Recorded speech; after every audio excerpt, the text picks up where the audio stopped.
오늘 우리가 읽은 본문의 내용을 바라보면 홍수 심판을 하나님이 이 땅 가운데 내리시기 전에 그 하나님의 마음이 어떠한지를 기록하고 있는 말씀 구절입니다. 저는 오늘 이 말씀을 설교를 통하여서요, 이 하나님의 마음뿐만 아니라 이 홍수 심판을 통하여 죄에 대해서 품으시는 하나님의 마음과 또 그 가운데서도 노아를 통하여 구원을 이루어내시는 그 홍수 심판의 전반적인 모습들을 바라보면서 그 홍수 심판이 오늘을 살아간 우리들에게 어떠한 교훈을 주고 있는지 함께 생각하고 살펴보고자 합니다. 이 창세기를 기록한 사람이 모세인데요, 모세는 이 홍수 심판의 내용들을 기록하기에 앞서 먼저 그 홍수 심판을 내려야만 하셨던 하나님의 마음을 기록하고 있습니다. 특별히 하나님이 가장 사랑하시는 특별한 작품이며 또 최고의 작품인 이 사람들을 바라보시면서요, 그러나 끝도 없이 타락해져 가는 하나님과 하나님을 섬기고 하나님께 영광 돌리기 위해서 창조된 그 인간들이, 그 사람들이 끝도 없이 하나님을 떠나 다른 곳으로, 죄악으로, 자신이 원하는 곳으로만 자꾸만 나아가는 그들을 바라보면서 안타까워하는 그 마음을 성경은 기록하고 있습니다. 우리 5절 6절 말씀 다시 한번 읽어볼까요? 5절 6절 말씀 함께 읽겠습니다. 시작.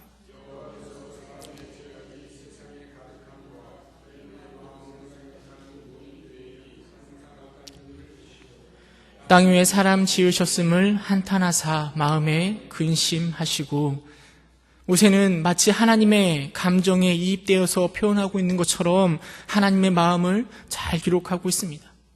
땅 위에 사람 지으셨음을 한탄하사 마음에 근심하고 계십니다. 우리 성경 구절 읽을 때 그 하나님의 안타까워하는 마음들이 우리 안에 느껴지는 듯합니다. 모든 계획이 항상 악할 뿐임을 보시고, 이번뿐만 아니라 창조 이후로 끊임없이 그들은, 인간들은, 사람들은 하나님을 떠나 죄악의 자리로 서갔던 그 모습들을 바라보시면서 하나님은 땅 위에 사람 지으셨음을 한탄하고 계시는 것입니다. 물론 어떤 사람들은 실수하지 않으신 하나님이 어떻게 사람 지으신 걸 후회하고 한탄하시는가 딴지를 걸기도 하는 것 같습니다. 그러나 이 표현은 하나님이 후회하고 계시고 그 계획이 실패하였음을 말하는 것이 아니라, 모세는 그 하나님의 마음을 마치 인간의 마음처럼 의인화하여서 그 하나님의 마음을 우리 가운데 표현하고 있는 것입니다. 하나님의 마음이 죄악 가운데 타락의 자리로만 끊임없이 나아가는 그 사람들을 바라보면서 이런 마음을, 그 안타까운 마음을 모세는 우리로 하여금 이 성경을 읽으면서 느끼도록 하고 있는 것입니다. 타락해져 버린 그 사람을 바라보시는 하나님의 마음을 여러분 느껴지십니까?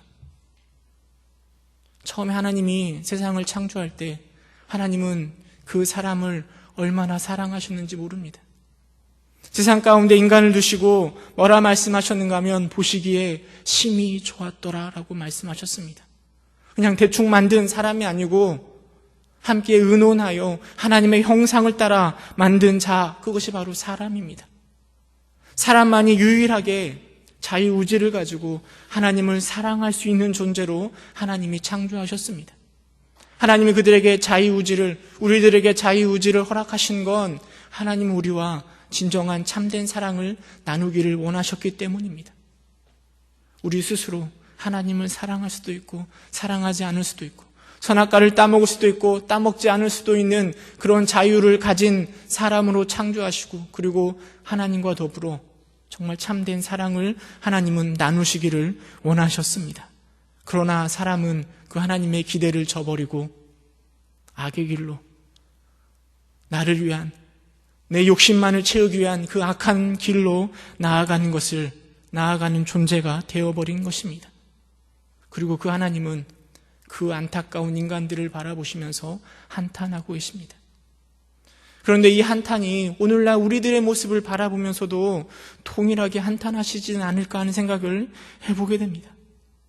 오늘날 우리의 인간의 모습은 어떠합니까?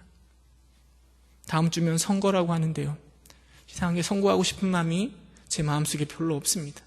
왜냐하면 다 거기인 것 같고, 국민을 위해서 살아가야 될 정치인들이라고 하지만 늘 자신들의 이익만 추구하는 사람들처럼 보여지기 때문입니다.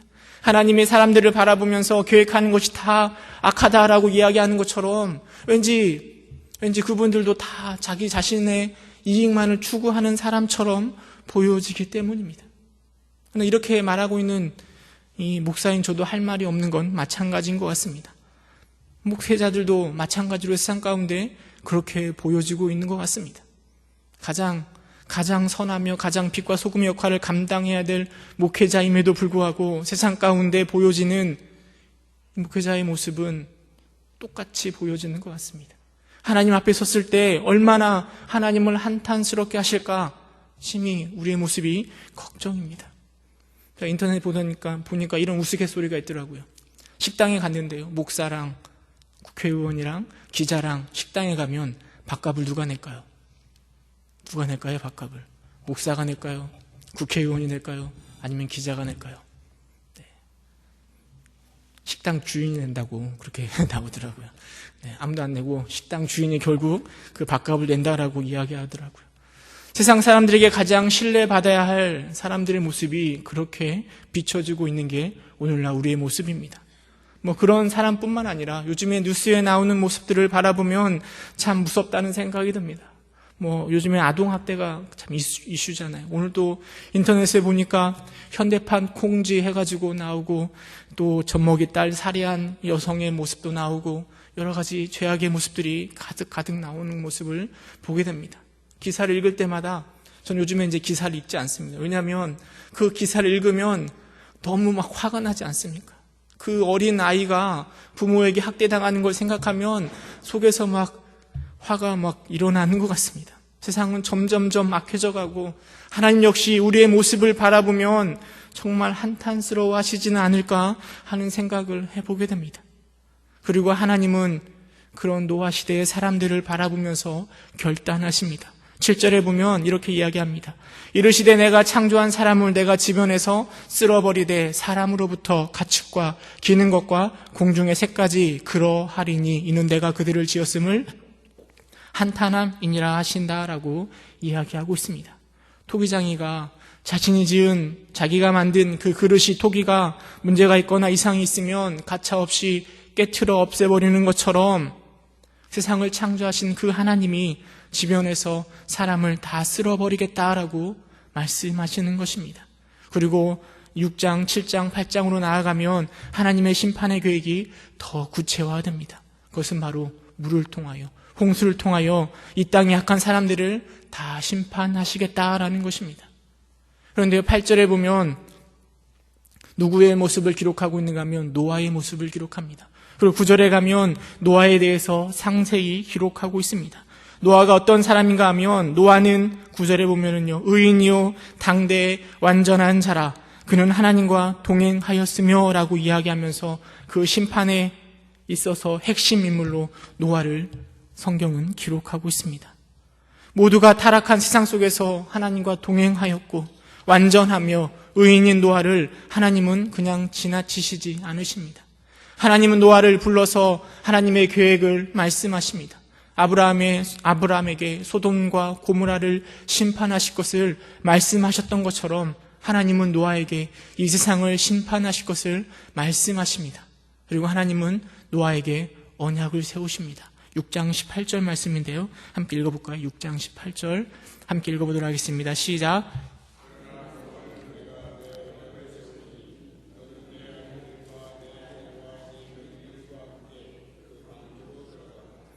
모세는 이 하나님의 홍수 심판을 기록함에 있어서 맨 처음에는 하나님의 입장에서 하나님의 그 마음을 기록하였는데요. 이제는 하나님의 입장이 아니라 노아의 입장에서 그 심판을 기록하고 있습니다. 그리고 노아가 그 이야기의 주인공인 것처럼 느껴지게 합니다.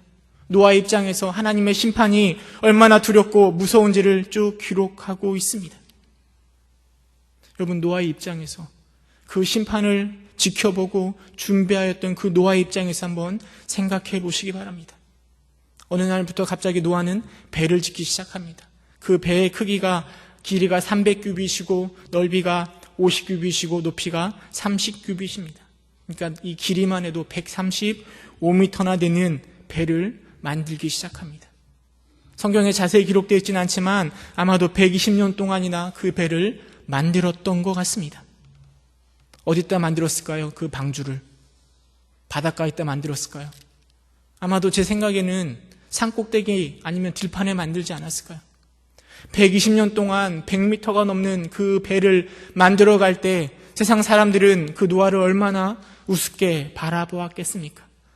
아니면 제 생각에는 그 가족들도, 노아의 가족들도 이게 뭐 하는 짓인가 하는 생각을 가지지 않았을까 하는 생각도 해보게 됩니다. 최근에 노아라는 영화가 나왔는데요. 그 영화에 보면 그런 어려움들이 잘 표현되어 있더라고요. 사람들의 조롱, 또 가족들 간의 불화, 그리고 그 노아의 이야기 가운데 주인공은 언제나 노아인 것처럼 보여집니다. 노아는 정말 열심히 문제들을 해결해 나아가고 그 홍수심판의 주인공으로 의롭고 완전한 사람의 모습으로 우리의 머릿속에 기억되고 있습니다. 그러나 우리가 정말 기억해야 될 것은, 우리가 정말 잊지 말아야 될 것은 노아가 아니라 바로 하나님이라는 사실입니다. 일의 모든 주도권은 하나님이 가지고 계십니다. 물론 노아가 의인이고 완전한 자고 하나님과 동행한 자라고 기록하고 있지만 그 앞절에 보면 8절에 보면 6장 8절에 보면 하나님의 은혜를 입었더라라고 성경은 기록하고 있습니다. 저는 개인적으로 노아가 정말 의롭고 뛰어난 사람이기에 앞서 하나님의 은혜가 그 안에 임하였기 때문에 노아에게 의로운 모습이, 또 동행의 모습이, 완전한 모습이 나타나지 않았을까 하는 생각을 해보게 됩니다. 뿐만 아니라 홍수 심판에 있어서 노아가 계획하고 주도적으로 움직인 것은 아무것도 없습니다.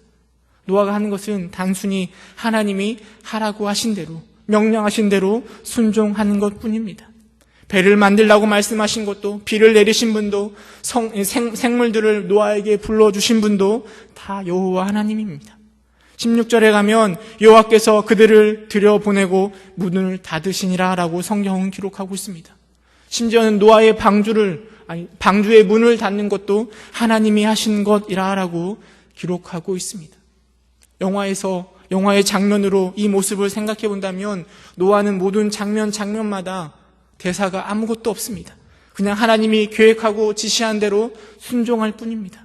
6장 22절에 7장 5절에 기록된 것처럼 여호와께서 자기에게 명령하신 대로 다 준행하였더라.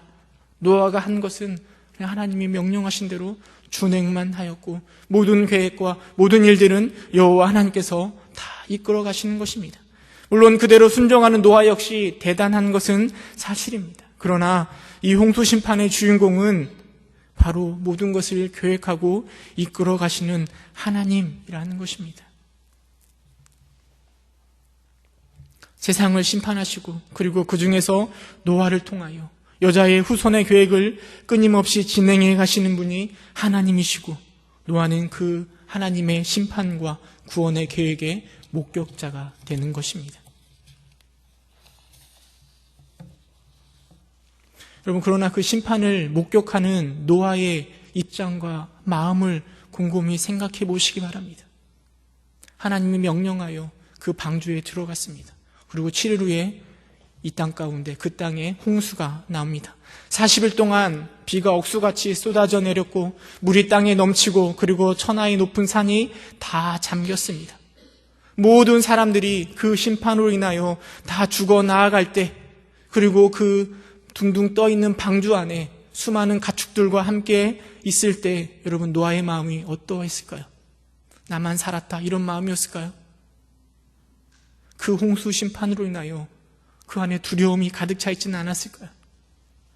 어쩌면 그 심판을 내리시는 하나님을 향한 두려움 때문에 숨지겨 그 방주 한 구석에 숨지겨 심판이 지나가기를 간절히 기도하고 있지는 않았을까요? 7장 24절에 보면 물이 150일에 150일을 땅에 넘쳤더라라고 성경은 기록하고 있습니다. 150일 그 기간 동안 노아는 그 방주 안에서 어쩌면 두려움과 하나님을 향한 경외감 가운데 그 시간들을 보내야 했을 것입니다.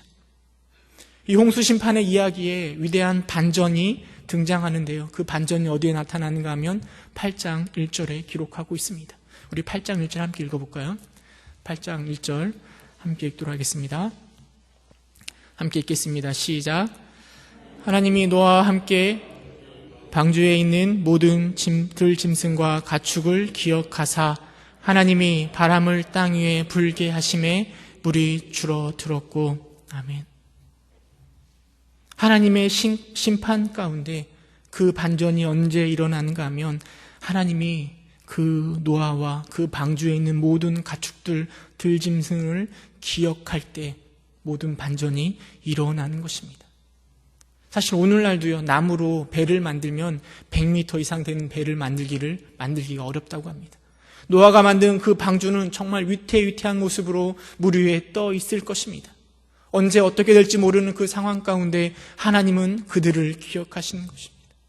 노아와 그 안에 있는 방주 안에 있는 모든 자들을 기억하시고, 그리고 하나님이 그들을 기억하실 때 그 홍수의 심판은 반전되어 다시 홍수의 심판이 사라지는 모습을 기록하고 있습니다.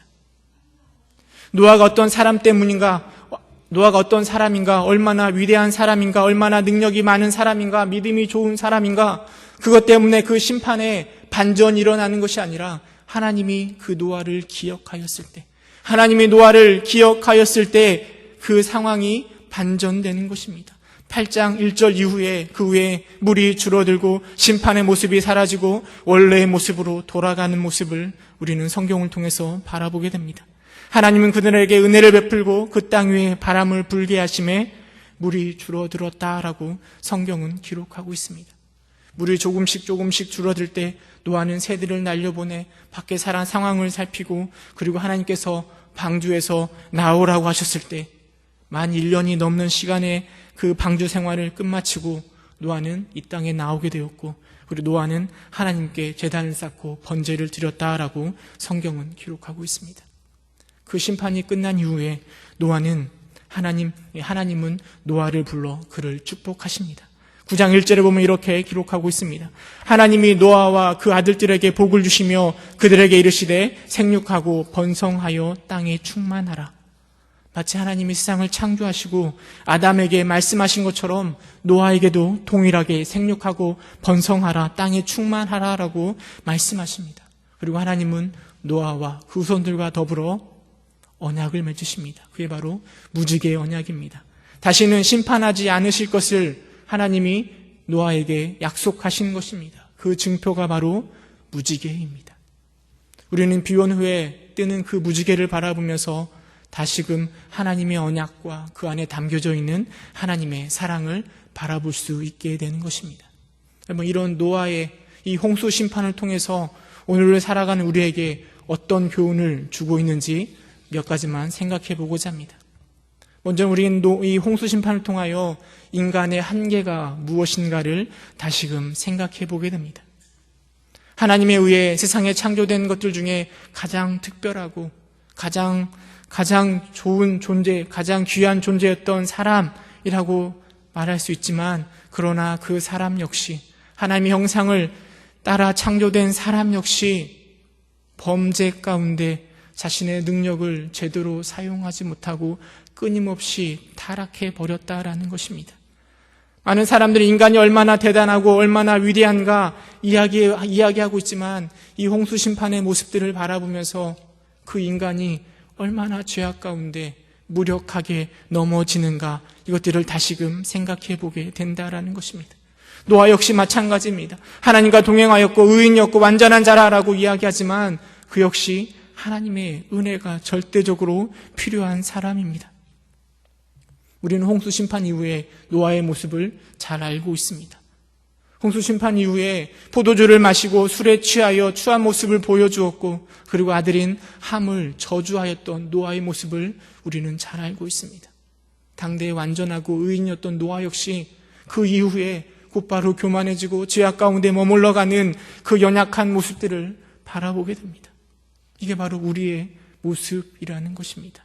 늘 믿음이 좋고 마치 무언가를 할 수 있고 내 지식과 경험을 가지고 위대한 일을 할 수 있는 것처럼 말하지만, 그러나 그것은 다 교만에 지나지 않는다라는 것입니다. 제가 신학교를 다닐 때요, 1학년 신학교에 입학하였을 때 저는 정말 위대한 사람이 될 줄 알았습니다. 신학교만 졸업하면 정말 한국을 부흥시킬 수 있는 그런, 제가 설교만 하면 베드로가 설교했던 것처럼 막 3,000명이 돌아오고 회개하고 그런 기적이 일어날 줄 알았는데 그것은 저의 교만이었습니다. 죄악의 곁에서 늘 머물러 있고 죄인 중에 괴수인 사람이 바로 저이며 하나님의 은혜가 아니고서는 아무것도 할 수 없는 그 모습이 바로 저의 모습이었던 것입니다. 아무리 우리의 믿음이 출중하고 하나님 앞에 헌신하고 내가 하나님을 위해서 무엇인가를 할 수 있을 것처럼 보여지지만 그러나 우리는 연약한 존재이며 하나님의 은혜가 아니고서는 그 무엇도 할 수 없는, 아무것도 할 수 없는 존재임을 이 홍수 심판을 통하여 깨닫게 된다라는 것입니다. 우리는 괜찮은 사람이 아니라, 우리는 하나님을 마음을 다하여 사랑하는 사람이 아니라 끊임없이 내 욕심을 향하여 살아가는 연약한 존재입니다. 하나님의 은혜가 아니고서는 우리는 그 하나님의 심판 가운데 조금도 벗어날 수 없는, 아무것도 이룰 수 없는 연약한 존재임을 우리가 분명하게 기억하고 더 겸손해져야 될 것입니다. 두 번째로 이 홍수 심판을 통하여 우리는 또 무엇을 생각할 수 있는가 하면 바로 예수님을 바라볼 수 있습니다. 여러분, 홍수 심판과 노아는 예수님을 예표합니다. 노아의 모습, 또 홍수 심판의 모습은 우리로 하여금 예수님을 떠오르게 합니다. 창세기 3장 15절에 말하였던 여자의 후손이며 새로운 아담으로서 인류를 대표하는 그 노아는 창조 이후에 생육하고 번성하여 땅에 충만하라라고 말씀을 들었던 그 노아는 또 심판을 통하여 인류를 새롭게 창조하였던 그 노아는 하나님을, 예수님을 생각나게 합니다. 노아는 의로운 사람이었고 흠이 없는 사람이었고 하나님과 동행하는 사람이었습니다. 그는 하나님의 명령에 두말 없이 순종하였으며 노아를 통해 세상을 재창조하도록, 재출발하도록 하나님은 일으켜 노아를 사용하셨습니다. 그 노아의 모습은 우리로 하여금 예수님의 모습을 보여줍니다. 물론 예수님은 노아와 비교할 수 없는 위대한 분이십니다. 예수님을 통해서 모든 피조물들이 완전히 새 출발되었습니다. 죄의 종로를 타던 사람들은 그 예수님을 통하여 그 죄에서 벗어나 이제는 새 땅, 저 천국을 소망할 수 있도록 하시는 것입니다.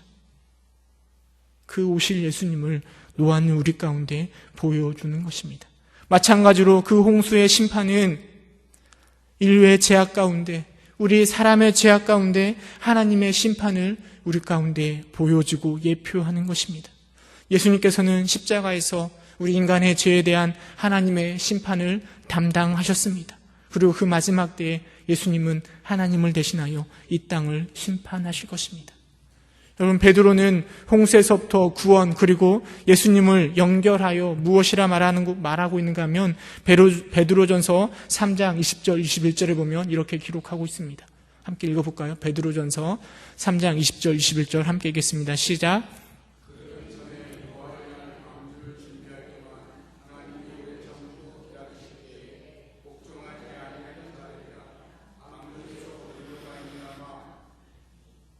구원을 얻은 자가 몇 명뿐이더니 겨우 8명이라. 물은 예수 그리스도께서 부활하심으로 말미암아 이제 너희를 구원하는 편이 곧 세례라라고 베드로는 기록하고 있습니다. 우리는 이 홍수 심판을 바라보면서 앞으로 오실 심판을 바라보게 되는 것입니다. 하나님이 준비하신 그 방주의 문이 닫히기 전에 예수님의 십자가와 부활을 통하여 구원을 얻어야 함을 우리로 하여금 다시금 생각나게 해주는 것입니다. 그 문이 닫힌 이후에는 우리의 어떠한 노력으로도 그 심판을 벗어날 수 없음을 우리에게 보여주고 있습니다. 우리가 노아를 통하여 그 홍수 심판을 통하여 우리에게 말해주고 있는 건 하나님께서 준비해 놓으신 예수 그리스도밖에 우리에게 소망이 없음을 우리에게 보여주는 것입니다. 세 번째로 이 노아의 이 홍수 심판은 우리로 하여금 하나님의 격려를 느끼게 해주는 것입니다. 하나님은 이 홍수 심판을 통하여 우리를 격려하고 우리에게 힘을 더하여 주시고 계시는 것입니다. 여러분, 이 창세기를 처음 읽은 사람이 누군가를 생각해 보면은요, 모세가 기록한 이 책은 아마도 애굽에서 탈출한 이스라엘 백성들이 맨 처음 읽었을 것입니다. 여러분, 그 이스라엘 백성들이 이 홍수 심판의 이야기를 들으면서 어떤 생각을 품었을까요? 만약에 이스라엘 백성이 저 40년 광야 생활이 지난 후에 모압 평지에서 이 메시지 홍수 심판을 읽었다면 어떤 생각을 가지게 되었을까요? 사실 출애굽했던 1세대들은 가나안 땅에 들어가지 못했습니다. 왜냐하면 그들의 마음이 완악했기 때문입니다. 늘 하나님 앞에 불평과 불만으로 가득했던 그들은 하나님께서 이 가나안 땅을 정탐하고 나서 왜 우리를 이 땅에 오게 여기서 죽게 해줬냐라고 하나님 앞에 반기를 들었다가 그 죄로 인하여 가나안 땅에 들어가지 못하게 되었습니다. 그리고 그 아들과 자녀들, 딸들은 그 첫 번째 세대들이 다 광야에서 죽어가는 것들을 바라보았습니다. 하나님의 심판을 40년 광야 생활 동안 다 바라본 것입니다. 그리고 그 가나안 바로 앞에 멈춰 있을 때 이 모세가 기록한 홍수 심판을 들을 때 어떤 생각을 가지게 되었을까요? 하나님께서는 인간의 죄악으로 인하여서 세상을 심판하신다. 그러나 그 와중에도 변함없이 은혜로 노아와 그의 가족과 그리고 선택받은 동물들을 통하여 하나님의 나라가 새롭게 출발하는 것이 가능하다라는 이 홍수 심판의 메시지를 들을 때 이스라엘 백성들은 위로를 받았을 것입니다. 어쩌면 그 홍수 심판 속에서 남은 노아의 모습들을 바라보면서 그 이스라엘 백성들은 자신들과 강한 동질감을 느꼈을 것입니다. 광야의 그 어려움 가운데 그들은 겨우 살아남았습니다. 그리고 이제는 심판을 건너고 이제는 저 가나안 땅에 들어가게 되었는데요. 그 하나님께서 약속하신 그 약속의 땅, 젖과 꿀이 흐르는 그 땅에서 하나님께서 이스라엘 백성들 하여금 새롭게 출발하게 하실 것이라는 메시지를 이 홍수 심판을 통하여 이스라엘 백성들은 마음속에 새겼을 것입니다. 여전히 불평과 불만이 가득한 연약한 이스라엘 백성들의 모습이지만 하나님의 은혜는 여전히 그들 가운데 임할 것이고 하나님은 그 이스라엘 백성들에게 가나안 땅에서 새 나라를 새로운 민족을 이끌어 갈 수 있도록 격려하고 있는 것입니다. 모세는 어쩌면 이 홍수 심판을 통하여 그 가나안을 들어가고자 하는 이스라엘 백성들에게 하나님의 은혜를 다시금 격려하고 하나님을 의지함으로 그 나라를 이뤄갈 수 있는 격려의 메시지를 전달하고 있는 것입니다. 이 메시지는 포로기의 이스라엘 백성들에게도 동일하게 적용됩니다. 포로기의 이스라엘 백성들은 바벨론에 의해서 멸망당하였고 그리고 포로 생활을 떠나야만 했습니다. 이스라엘 백성들에게 포로 생활은 아마 홍수와도 같은 모습으로 기억되었을 것입니다. 물론 인간의 죄악 때문에 멸망당하였지만 이스라엘 백성들에게 이것은 이해할 수 없는 내용들이었습니다. 어떻게 하나님이 세우신 이스라엘이 망할 수 있는가? 그러나 이스라엘 백성들은 이 홍수 심판의 모습을 기록된 이 성경의 말씀들을 바라보면서 하나님께서는 그 심판 당하는 와중에도 이스라엘 백성들을 은혜 가운데 그들을 기억하여서 다시 회복시킬 것이라는 소망을 가지게 되었을 것입니다. 이사야는 그 이스라엘 백성들을 위로하며 이렇게 이야기합니다. 이사야서 54장 9절 10절 말씀 함께 읽어보도록 하겠습니다. 이사야서 54장 9절 10절 함께 읽겠습니다. 시작.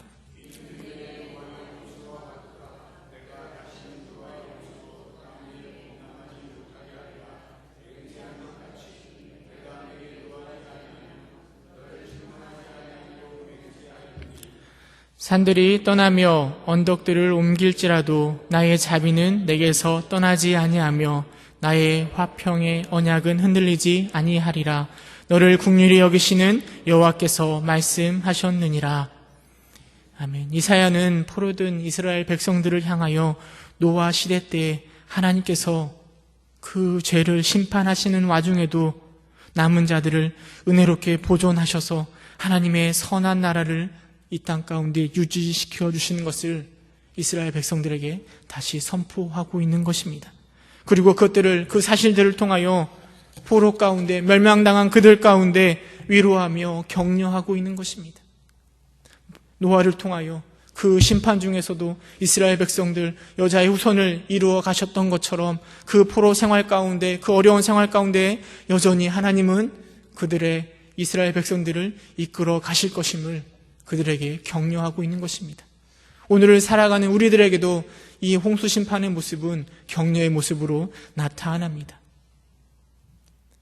노아처럼 세상 사람들의 조롱 가운데 있는 우리들에게 어쩌면 그 세상을 향한 그 심판 앞에 숨지겨 방주 안에서 숨지기며 기다리고 있는 그 노아 가운데 하나님의 격려가 임하는 것처럼 어쩌면 심판 이후에 죄악 가운데 넘어져 또다시 죄악 가운데 살아가고 있는 노아의 모습처럼 우리의 모습도 동일하다라는 것입니다. 세상을 살아가는 우리 역시 세상 가운데 조롱을 받고 있고 세상의 심판을 목도하고 있으며 그 세상과 더불어 넘어지고 무너지며 죄악 가운데 살아가고 있는 게 우리의 모습입니다. 소망 없고 아무런 의지할 곳도 없는 우리들 가운데 무엇이 힘이 되는가 하면 그 심판 가운데 노아를 건져내어 하나님의 계획을 이루어 가시는 그 하나님이 바로 우리의 힘이 되고 격려가 된다라는 것입니다. 우리는 힘이 없어 아무것도 할 수 없는 존재들입니다. 그러나 하나님께서 노아를 기억하시고 그 심판 가운데 노아를 건져내 주셨던 것처럼 이 세상에 더럽고 추악한 이 세상 가운데 하나님은 우리를 기억하시고 우리를 건져내어 주시며 예수 그리스도를 통하여 우리를 그 죄악 가운데 건져내어 주셔서 우리로 하여금 새 삶을, 새 땅을, 저 천국을 소망하며 살아가도록 우리를 이끄실 것이라는 것입니다. 여러분이 홍수 심판은 단순히 과거에 하나님께서 죄악된 그들을 심판하셨고 또 노아를 구원하셨다 그것으로 끝나는 것이 아니라 오늘 이 땅을 살아가는 우리들 가운데 격려와 위로의 말씀이 되는 것입니다. 우리는 연약하여 죄악 가운데 살 수밖에 없고 우리의 힘으로는 그 하나님의 심판을 견뎌낼 수 없고 그 심판에서 구속받을 수 없지만 노아가 보여주는 예수 그리스도는 우리를 이 땅 가운데 이 죄악 가운데 구원해내시고 하나님은 우리를 기억하여 주셔서 여전히 구원받은 존재임에도 불구하고 죄악 가운데 살아가지만 우리를 기억하여 주셔서 우리를 건져내 주실 것이라는 것을 우리는 홍수 심판을 통하여 다시금 생각하고 바라보게 된다라는 것입니다. 여러분, 노아의 홍수 심판은 우리에게 큰 위로가 되는 것입니다. 그 하나님의 기억하심, 하나님의 은혜를 인하여 우리는 다시 힘을 얻고 용기를 가지고 하나님을 의지하며 순종하며 세상 가운데로 나아가는 것입니다. 우리는 연약하여 또 쓰러질 수 있지만 우리는 또다시 거룩을 향하여 저 천국을 향하여 도전하며 나아가는 것입니다. 오늘 하루도 여러분 혹여나 홍수 심판과 같은 삶 가운데 살아가고 있지는 않습니까? 어렵고 힘들고 모든 것이 무너져 내리는 삶 가운데 살아가고 있지는 않습니까? 여러분, 그러나 하나님은 여전히 우리를 기억하고 계십니다. 하나님은 여전히 우리를 기억하시고 우리를 그 심판 가운데 내버려 두시는 것이 아니라 우리를 건져내 주시고 우리를 저 구원으로, 저 천국으로 이끌어 가실 주님이시라는 것입니다. 그 주님 때문에 다시금 새 힘을 얻으시는 여러분 되시기를 주님의 이름으로 축원합니다. 함께 기도하겠습니다. 은혜가 풍성하신 하나님, 죄악이 가득 차 세상 가운데 죄악밖에 남지 않아 그들을 바라보시면서 한탄하시는 그 하나님의 마음을 우리가 다시금 기억해 봅니다. 하나님, 우리의 모습이 또한 그러함을 하나님 앞에 고백합니다. 믿음도 없고 선함도 없고 의로움도 없어 늘 넘어지는 우리들이지만 하나님, 우리를 기억하여 주시기 바랍니다. 하나님, 우리의 연약함을 기억하여 주시고 그 예수 그리스도를 통하여 하나님 구원받은 자녀로 살아갈 수 있도록 주님 이끌어 주시옵소서. 노아를 이끌어 그 심판에서 건져내 주셨던 것처럼 하나님 우리를 이끌어 주셔서 이 죄악된 세상 가운데 건져내 주시고 저 천국을 소망하며 살아가는 자 될 수 있도록 주님 인도하여 주옵소서. 우리가 우리를 의지하는 것이 아니라 우리의 경험과 우리의 믿음을 의지하는 것이 아니라 오직 예수 그리스도만 의지하며 우리를 구원하실 그 하나님만 바라보며 살아가는 우리들 될 수 있도록 주님 인도하여 주옵소서. 예수님의 이름으로 기도드립니다. 아멘.